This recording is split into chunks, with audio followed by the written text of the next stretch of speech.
This channel does not promote any violent, harmful, or illegal activities. All content provided by this channel is meant for an educational purpose only. গত মঙ্গলবার জঙ্গিপুরে অশান্তির আগুন জ্বলেছিল আর সেই আগুনই পরে ছড়িয়ে পড়ে সুতি ধুলিয়ান শামশেরগঞ্জে। এই সংঘর্ষের আঁচ কি পরিযায়ী শ্রমিকদের গায়েও লাগতে পারে? আশঙ্কা করছেন মুর্শিদাবাদের ভূমিপুত্র বহরমপুরের প্রাক্তন সাংসদ অধীর চৌধুরী। আবু তাহের থেকে শুভেন্দু অধিকারীর মন্তব্যেও পরিযায়ী শ্রমিক নিয়ে ইঙ্গিত, ভয় পাচ্ছেন পরিযায়ীরা। UEM Jaipur is a perfect target for prospective students aspiring for good jobs, good education with future-ready skills. মুর্শিদাবাদে হিংসা, পরিযায়ী শ্রমিকদের নিয়ে উদ্বিগ্ন বহরমপুরের প্রাক্তন সাংসদ অধীর চৌধুরী। আমাদের এই জেলার হাজার হাজার পরিযায়ী শ্রমিক বাইরে রাজ্যে যায়। এই মুর্শিদাবাদের এই দাঙ্গার ঘটনা যত বেশি বাইরে প্রচার পাবে, তত আমাদের জেলা থেকে পরিযায়ী শ্রমিক যারা বাইরের রাজ্যে কাজ করতে যায় তাদের জন্য সমস্যা হতে পারে। জেলায় কাজ নেই বলে মুর্শিদাবাদের কয়েক লক্ষ বাসিন্দা ভিন রাজ্যে কাজ করেন।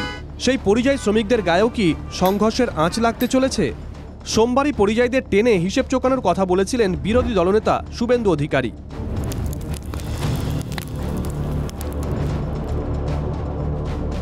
ওই এলাকায় আমরা তালিকা করছি যারা বিজেপি রুল স্টেটে পরিযায়ী শ্রমিকের কাজ করেন, যাদের বাড়ির লোকেরা এই জিহাদি হামলায় যুক্ত, তাদেরকে ফিরে এসে সারাতে হবে, তারপরে অন্য কথা হবে। 600 জনের তালিকা তৈরি, তাও জানিয়েছিলেন শুভেন্দু। এর কিছুক্ষণ পর মুর্শিদাবাদের তৃণমূল সাংসদ আবু তাহেরও পরিযায়ী শ্রমিকদের একাংশকে নিশানা করেন। বলা ভালো, শুভেন্দুর চেয়েও চড়া সুদ ছিল তৃণমূল সাংসদের গলায়। এই ধরুন, পরিযায়ী শ্রমিক অনেকে বাইরে আছেন, আবার তারা ঈদের মধ্যে বাইরে বাড়িতে এসেছিলেন।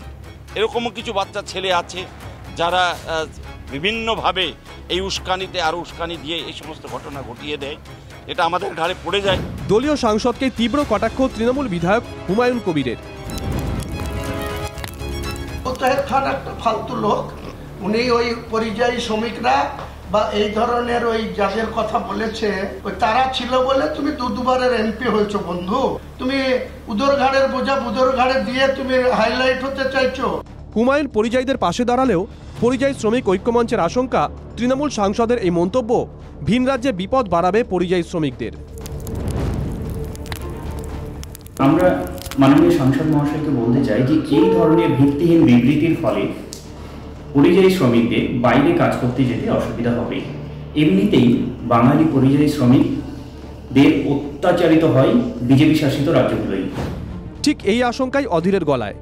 মুখ্যমন্ত্রী মমতা বন্দ্যোপাধ্যায়কে জেলায় যাওয়ার দাবিও তুলেছেন অধীর চৌধুরী। প্রচার চলছে বাইরে যে মুর্শিদাবাদ জিহাদিদের দখলে চলে যাচ্ছে, মুর্শিদাবাদের মানুষকে বাইরে শত্রু বানানোর চেষ্টা হচ্ছে। সেইখানটায় দাঁড়িয়ে পশ্চিমবঙ্গ সরকারের ভূমিকা কি? পশ্চিমবঙ্গের মুখ্যমন্ত্রী এখনই ছুটে আসা উচিত। পরিযায়ীদের আশঙ্কা বিনাশে কি সক্রিয় ভূমিকা নেবে প্রশাসন? কৌশিক ঘোষের রিপোর্ট, TV9 বাংলা।